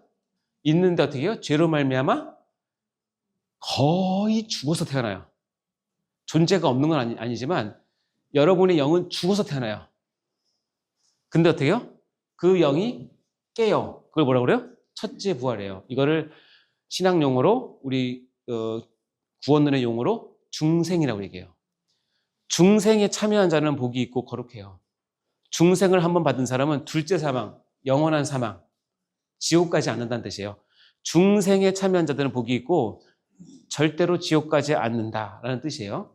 이런 자들이 하나님과 그리스도의 제사장이 되어서 1000년 동안 상당히 긴 기간 동안에 그리스도와 더불어 뭐한다? 왕노릇한다. 이것이 무천년설이 갖고 있는 해석이에요. 저는 이것이 합당하다고 봐요. 그렇다고 보시면 됩니다. 좀 어렵죠? 어려워요? 아, 예. 그러면 4개 중에 아무거나 찍어도 다 정답입니다. 그래서 가능하면 4번을 찍으시기 바라고. 자, 그래서 1000년은 충분히 긴 기간, 매우 충분히 많다는 뜻이라서 문자적 1000년이 아니라 완전한 기간이라는 뜻이고 우리가 전에 봤지만 종말론은 이미 시작된 종말, 아직 완성되지 않은 종말. 하나님 나라는 이미 시작된 하나님 나라, 아직 완성되지 않은 하나님 나라. 그리스도의 통치는 이미 시작됐지만 아직 완성되지 않는 올레디 난 예시라고 하는 이 우리 신학적인 가장 기본적인 종말을 바라보는 이 틀에 이 무천년설이 가장 맞아요. 그러니까 이미 시작돼서 끝날 때까지 교회 시대 전체를 1000년이라고 표현했다. 그래서 우리는 무천년설에 의하면 지금 우리 천년왕국 시대에 있는 거고 지금 그리스도와 함께 왕노릇하고 있는 거고 하지만 성경에 나오는 많은 환난과 어려움과 배도가 우리 가운데 있을 것이고 그래서 여러분 정신 차리고 깨어서 주님을 따르라 하는 것이 무천년설입니다. 됐죠? 그리고 이제 사탄의 운명이 나옵니다. 사탄은요, 성경에 의하면 사탄의 첫 출발은 그렇게 다루지 않아요. 명확하게 사탄이 어떻게 왔다는 것을 얘기하지 않아요. 그리고 사탄이 요한계시록 아까 읽었던 12장까지는 숨어서 활동을 해요. 근데 성경에서 얘기하는 사탄에 대한 가장 확실한 정보가 있는데 제가 그 정보를 여러분께 알려드릴게요. 뭐냐면 사탄은 반드시 지옥 간다. 사탄의 마지막은 성경에서 확실하게 얘기해요. 따라서 여러분은 사탄에 대해서 그가 어디서 왔는지 어떻게 생겼는지 알 필요가 별로 궁금해하지도 그래서 마귀론을 가르치는 교회 가시면 안 된다. 그리고 제가 지금 겪고 있는 모든 일이 어떻게? 그 배후에는 누가 있다? 지금까지는 사탄이 있었나? 그렇게 생각하지만 이제 확실하게 얘기하면 그 배후에는 누가 있다? 교회를 핍박하고 교회를 진멸시키려고 하는 세력은 공산주의일 수도 있고 전체주의일 수도 있고 여러분 자본주의가 교회를 호락호락하게 보시는 것 같아요? 저는 절대 그렇게 생각 안 하거든요. 그런 것들이 교회를 핍박할 때 그 배후에 누가 있다? 사탄이 있다. 거기까지만 됐죠. 그러나 확실하게 알 건 뭐예요? 요한계시록 20장 10절 시작. 또 그들을 미혹하는 마귀가 불과 유황못에 던져지니 거기는 그 짐승과 거짓 선지자도 있어 세세토록 밤낮 괴로움을 당하니. 마귀와 짐승과 거짓 선지자 이 삼위 거짓 삼위가 세세토록 영원히 밤낮 괴로움을 받는 곳에 반드시 간다. 그리고 얘네들에게 속아서 얘네들을 추종해서 얘네들에게서 빌붙어서 얻어먹으면서 살았던 666을 받은 사람들도 얘네들과 같이 간다. 이게 요한계시록의 마지막 결론이에요. 따라서 우리는 사단을 두려워할 존재라고 할 필요도 없고 그렇다고 너무 무시해서도 안 돼요. 사단은 분명히 있으니까. 두 가지 극단에 빠지시면 안 돼요. 아유, 사단이 어디 있어? 요즘 세상에 요즘 우주선이 가는 세상에 사단이 어디 있어? 하는 것도 안 되고요. 모든 게 다 사단 때문이라고 생각하셔도 안 돼요. 기침해도 사단 때문에 하는 거고 기회가도 사단 때문에 하는 거고 내가 사기당한 것도 사단 때문에 하는 거고 내가 시험 못 본 것도 사단 때문에. 그러면 사단도 굉장히 당황해요. 자기는 나가 그런 적 없는데 왜 잘 나한테 그러냐? 그건 네가 게을러서 그런 건데. 너무 사단을 너무 이쪽 보시면 안 되고 또 이쪽 보시면 안 돼요. 아시겠죠? 그리고 이제 마지막 백보자 심판이라는 게 있어요. 백보자. 백보자라는 말이 성경에 있느냐? 이 단어 자체는 없지만 여기 보면 흰 보좌에서 그리스도께서 앉아서 심판하시기 때문에 이거를 신학 용어로 백보자 심판이라고 얘기를 해요. 진짜 그게 앉아있는 체어가 백색인지는 잘 모르겠어요. 근데 성경에서 계시록에서 흰색은 승리를 뜻하는 단어이기 때문에 최후 승리하신 그리스도께서 마지막 심판을 성부 하나님께로부터 속죄의 언약에서 위임받아서 심판하시는 거예요. 거기에는 책들이 있어요. 우리의 행위를 따라 기록된 책들이 있고 그다음에 내 이름이 기록된 생명책, 단수책이 있어요. 단수책에 기록됐다는 것은 하나님께서 창세전에 예정하셔서 너희 이름을 넣었다는 뜻이기 때문에 생명책에 기록이 안 된 사람은 천국 갈 수 없어요. 그러나 거기 기록됐다고 하더라도 행위에 따라서 그리고 악한 자들은 당연히 자기 악행에 따라서 책들에 펼쳐진 대로 심판을 받는다. 이것이 백보자 심판이고 그것은 반드시 있고 하나님의 사랑과 공의가 완벽하게 이루어지는 최고의 절정이에요. 따라서 종말은 하나님 입장에서는 그 종말을 너무너무 사모하고 기다려요. 왜냐하면 하나님의 완전한 성품이 이루어지기 때문에. 그래서 우리도 하나님을 제대로 안다면 그 마지막 심판과 종말을 너무너무 사모해야 돼요. 하나님의 공의와 사랑이 완벽하게 이루어지는 그때를 사모하면서 하셔야 돼요. 이것이 종말론을 가진 사람의 자세입니다. 마지막 영원한 천국, 이제 여러분이 가시게 될 영원한 천국을 마지막에 2장에 걸쳐서 기록하는데 여러분 천국 가고 싶으시면 21장과 22장을 계속 반복해서 읽으시면 여러분이 가고자 하는 그 천국을 가게 됩니다. 여러분 새로 이사갈 그 지역에 대해서 여러분 탐색도 하고 가서 보고 그러시잖아요. 그것처럼 여러분 천국도 여러 번 가서 보세요. 너무 좋은 곳입니다. 천국의 다른 이름 뭐예요? 새하늘과 새 땅. 한문으로? 네, 근데 한문으로 쓰면 안 돼. 이게 우리 안타까워요. 신천지는 이미 뺏겼어.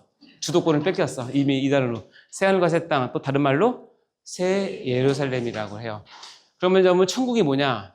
천국이 뭐냐는 22장에 엄청나게 많은 장을 통해서 천국을 표현하는데 다 할 수 없고 한 가지만 할게요. 요한계시록 21장에 하나님께서 요한을 불러다가 야, 내 사랑하는 신부들, 여러분이거든요. 우리 14만 4천의 신부들에게 야, 우리 천국을 한번 보여주자 하면서 보여주면서 했던 표현이 이거예요. 그 성은 네모가 반듯하여 길이와 너비가 같은지라 그 갈대자로 그 성을 측정하니 1만 2천 스타디온이요 길이와 넓이와 높이가 같더라. 여러분 이거 읽으면 감흥이 와요? 별로 안 오죠. 이게 뭔 얘기인지 스타디온이 뭔지 모르겠고 네모가 반듯하대 정육면체인가 보다 천국은 이렇게 생각하잖아요. 이거를 만약에 이번 새 예루살렘은 12,000 스타디온이요 길이와 넓이가 같다라고 표현하는데 이걸 문자적으로 해석을 하면 이렇게 됩니다. 1스타디온은 185m고 12,000 스타디온은 2,220km니까 우리가 들어갈 천국은 한 변의 길이가 2,220km 정육면체다. 이렇게 해석을 할 수밖에 없죠. 이게 뭔 의미가 있어요? 근데 이거 아니에요. 문자적 해석이 아니라 이것을 개혁주의적 상징을 해석하면 이겁니다. 12,000은 12 곱하기 1,000이에요. 이제 감이 오시죠? 하나님의 백성이 많다. 구속받은 하나님의 백성이 그 천국은 구속받은 하나님의 백성이 많아요. 드글드글드글해요. 여러분도 그랬으면 좋겠어요. 그리고 가로 세로 높이가 같다. 이것은 하나님의 완전함을 뜻하는 상징이에요. 그리고 더 중요한 건 뭐냐면 이게 정육면체면 유대 사람들은 정육면체하면 제일 처음에 떠오르는 인상은 뭐냐면 지성소예요. 지성소. 구약에서 지성소는 가로 세로 높이가 똑같은 정육면체거든요. 지성소의 가장 큰 의미는 뭐냐면 하나님이 거기 계신다. 하나님의 임재를 뜻하는 거예요. 그리고 이 구절 앞뒤로 보면 도시 전체가 여러분이 그렇게 좋아하는 금은보석으로 꽉 차 있어요. 그 뭐 되면 거기 하나님의 영광이 꽉 찼다는 뜻이에요. 자, 이렇게 상징적으로 해석하면 천국을 어떻게 우리가 정의를 내릴 수 있느냐, 이 묵시문학을 통해서 정의를 내릴 수 있냐면 천국은 하나님의 임재 속에서 하나님의 백성들이 하나님의 영광 가운데 함께 사는 게 천국이다. 아멘? 이 구절이 굉장히 딱딱한 숫자로 된 구절이지만 이것을 상징적으로 해석을 해서 보면 엄청나게 천국에 대한 완벽한 정의가 있는 거예요. 천국은 뭐냐? 하나님 일들 거기 계셔야 돼요.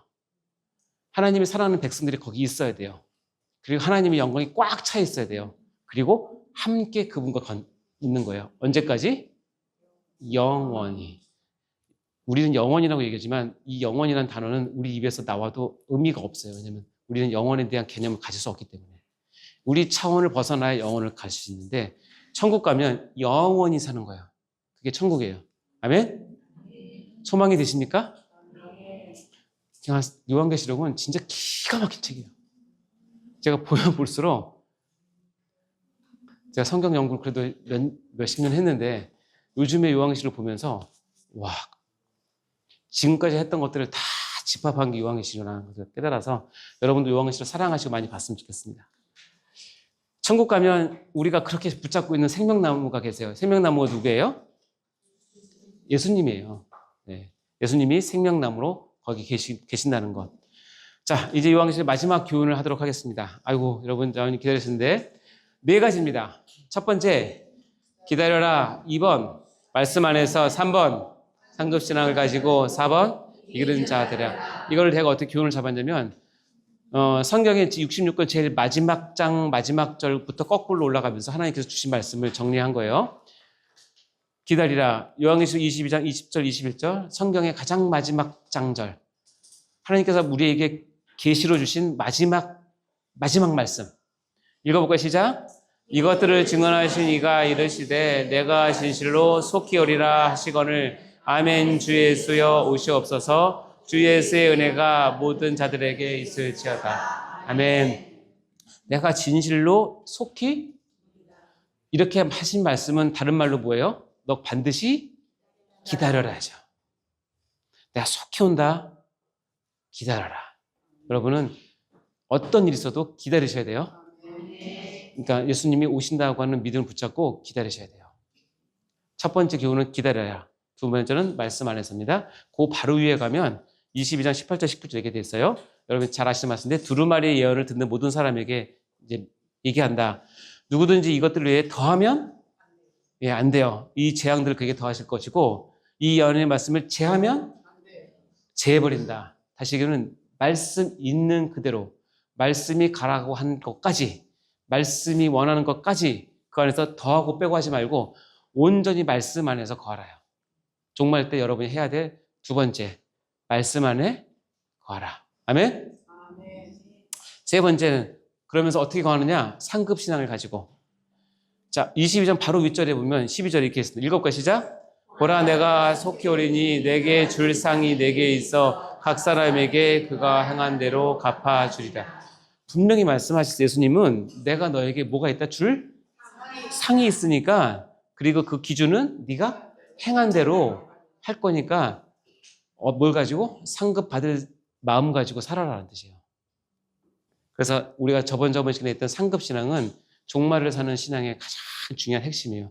내가 하나님 앞에 가면 주님께서 나에게 주실 상이 있기 때문에 이 상을 더 많이 얻어서 내가 잘 먹고 잘 살고 천국에서 배 터지게 사는 게 목적이 아니라 마지막 드려진 하나님의 예배에 내가 받은 상 전체를 하나님 이것은 당신이 받으시기 합당합니다라고 마지막 존귀와 영광과 찬양과 예배를 나에 있는 금머리에 표시된 상급을 받아서 그분에게 던지는 것이 내 삶의 목적이에요.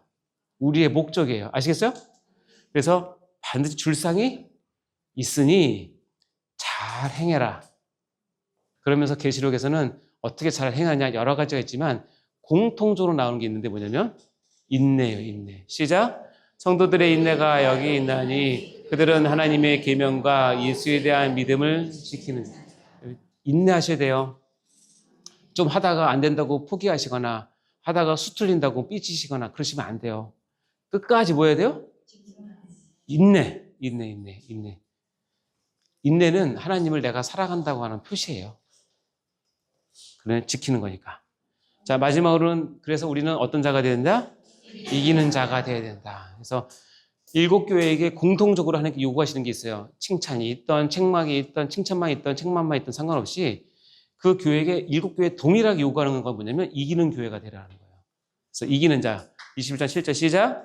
이기는 자는 이것들을 상속으로 받으리라. 나는 그의 하나님이 되고 그는 내 아들이 되리라. 아멘. 여러분 이기는 자 되시기 바랍니다. 아멘. 이제 요한계시록 이제 마무리를 할 텐데요. 첫 번째 읽어볼까요? 시작. 요한계시록은 종말을 살아가고 있는 교회와 성도들에게 위로와 용기, 지혜와 분별력, 믿음과 인내를 주시려는 어린 양 예수 그리스도의 계시다. 아멘. 다음에 2번 시작. 요한계시록이 우리 성도들에게 주시는 종말의 행동지지. 첫째, 기다려. 둘째, 셋째, 넷째. 자, 우리의 마지막 고백은 이겁니다. 시작. 아멘. 주 예수여 오시옵소서. 아멘. 그래서 우리가 주님 다시 오실 때까지 다시 한번 불러볼 텐데 이거 우리 수료식 때 한번 부를 거예요. 이 가사가 오늘 배웠던 말씀이 다 들어가 있는 가사인데요. 한번 생각하시면서 불러보겠습니다.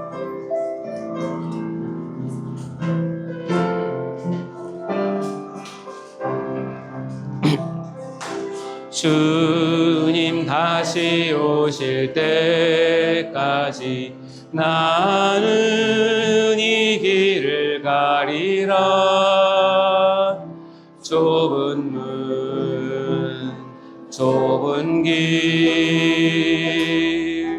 나의 십자가 지고 나의 가는 이 길 끝에서 나는 주님을 보리라. 영광의 내 주님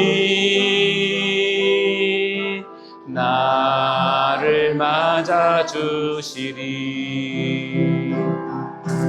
주님 다시 오실 때까지 나는 일어나 달려가리라. 주의 영광 온 땅 덮을 때 나는 일어나 노래하리. 내 사모하는 주님 온 세상 구주시라. 내 사모하는 주님 영광의 왕이시라. 주님 다시 오실 때 한 번 더 할까요? 나는 이 길을 가리라. 좁은 문, 좁은 길, 나의 십자가 지고 나의 가는 이 길 끝에서 나는 주님을 보리라. 영광의 내 주님 나를 맞아주시리. 주님 다시 오실 때까지 나는 일어나 달려가리라. 주의 영광 온 땅 덮을 때 나는 일어나 노래하리. 내 사모하는 주님 온 세상 구주시라. 내 사모하는 주님 영광의 왕이시라. 아멘. 아이고, 예, 여기 나오는 나의 가는 이 길 끝에서 나는 주님을 보리라 저번 시간에 얘기했지만 이 길 끝에서 주님이 반드시 계신 것을 요한계시록에서 확실하게 얘기해 주고 계시니까 여러분 믿고 이 길 가시기 바랍니다. 자, 요한계시록은요, 주님의 재림을 바라보고 있는 교회와 성도들에게 주신 하나님의 선물 같은 계시이자 제 표현인데 러브레터 같아요. 신앙의 지친서 같은 귀한 성경입니다. 계시록 안에서 다시 바라보는 예수님과 교회 그리고 영적 전쟁의 현실은 지금 내가 어디 서 있어야 하는지를 분명하게 교훈하고 있습니다. 신속하게 계시록의 말씀에 다가가시는 여러분 되시기를 간절히 소망합니다. 자, 설교를 이제 마무리하는데요. SDG가 뭔지 아세요? 그래 있네. 다 적어놨네. 이건 적어놨더니 어떤 MSG라고 읽어가지고. 네. MSG가 아니라 SDG, 솔리데오 글로리아. 제가 모르겠지만 바하가, 음악의 아버지 바하가 자기 작품 맨 끝에는 SDG를 반드시 사인을 했대요. 그래서 바하는 한 곡을 완성할 때 하나님께 기도하는 마음, 설교하는 마음으로 곡을 썼다고 그래요. 그래서 정말 하나님의 영광을 위해서 썼다라고 그래서 귀하게 쓰임받은 작곡가인데 이 SDG가 지금 저와 여러분이 이 설교를 마치면서 다 이 마음과 이런 고백이 있었으면 좋겠습니다. 하나님께 영광을 올려드리고 하나님께서만 우리의 일을 통해서 큰 영광을 받으시길 간절히 바라고요. 우리가 배웠던 7가지 주제, 서론, 신론, 인간론, 기독론, 구원론, 교회론, 종말론은 실은 이것이 성경에서 나왔냐고 많은 사람들이 얘기하지만 이것은 모르는 소리입니다. 이 7가지가 성경을 가장 잘 보는 어떤 안경과 같은 그 체계가 되는 것이고요.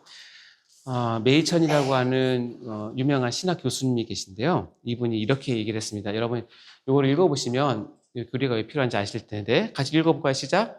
성경은 역사와 교리로 구성되어 있다. 즉 예수가 죽었다는 것은 역사이지만 예수가 우리를 위해 죽었다는 것은 교리이다. 성경은 언제나 역사와 교리를 포함한 것이다. 그러므로 이 둘은 결코 분리될 수 없는 두 요소이다. 아멘. 따라서 성경에서 나오는 이 교리는 바로 이런 관계에 있다라고 얘기를 하면서 이렇게 메이천 교수 우리에게 충고를 주고 있는데 읽어볼까요? 시작. 성경은 그 자체로 교리적이며 성경 안에서 이해된 교리들은 교회와 그 구성원들이 성경에 대한 그들의 지식과 사랑을 깊이 있게 하도록 허락한다. 네.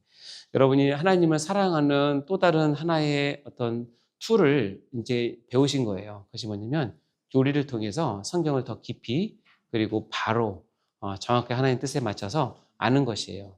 그래서 이 교리는 여러분이 하나님께로 더 가까이 나가고 하나님의 마음을 더 이해하고 또 여러분의 삶과 여러분의 신앙 전체를 하나님께 드리는데 기준이 될 수 있는 것들을 이제 교리를 통해서 우리가 배우게 되는 거죠. 왜냐하면 성경은 그 자체로 교리적이기 때문에 그래요.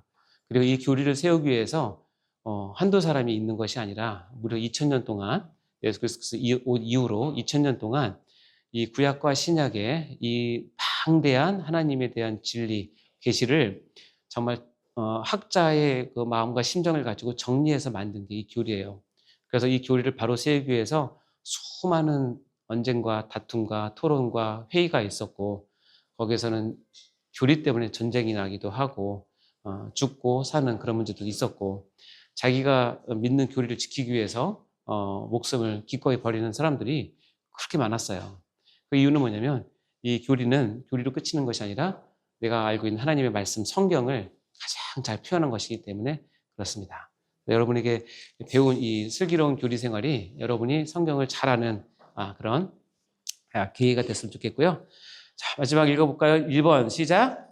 성경에 대한 새로운 눈을 열어주며 성경을 이해하는 데 체계를 잡아준다. 그래서 이 교리 공부는 성경에 대한 새로운 눈을 열어주고 성경을 이해하는 체계를 잡아주는 아주 좋은 도구라는 거 꼭 기억하시기 바라고요.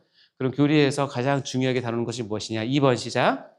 성삼위 하나님과 교회에 대하여 분명하게 알게 해준다. 가장 큰 축은 하나님이 누구신가와 하나님께서 종말까지 보호하시고 하나님의 뜻을 이루시는 교회가 무엇인가에 대해서 나눠주는 것이 바로 이 교리입니다.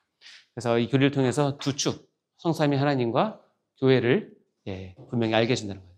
뭐라고 하세요? 못 오신대요? 오케이, 알겠습니다. 네네네. 알겠습니다. 목사님이 아마 늦게 끝나시나 봐요. 우리 빨리 마무리하고 사진 찍고 가도록 하겠습니다. 그리고 성경, 이 교리는 우리가 배운 그 교리 체계 외에 다른 것들에 대한 분별력을 주게 돼요. 그래서 어느 정도 정통적으로 받아들이는 차원에서의 것은 괜찮지만 특별히 이단과 사이비에 대해서는 이 교리를 반드시 알고 계셔야 되고요. 네.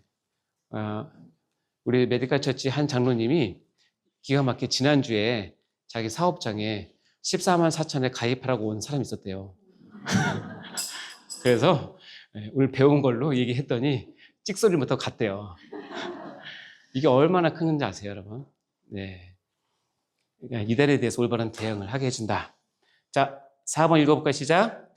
개인의 신앙생활뿐 아니라 교회를 바르게 섬기고 세우는데 가장 기초적인 근본을 이룬다. 예, 이것은 개인 신앙생활뿐 아니라 교회를 바르게 섬기는데 가장 기초적인 근본을 이루기 때문에 교리는 여러분의 신앙생활을 붙잡는 중요한 기본이 된다는 거 꼭 기억하시기 바라고요.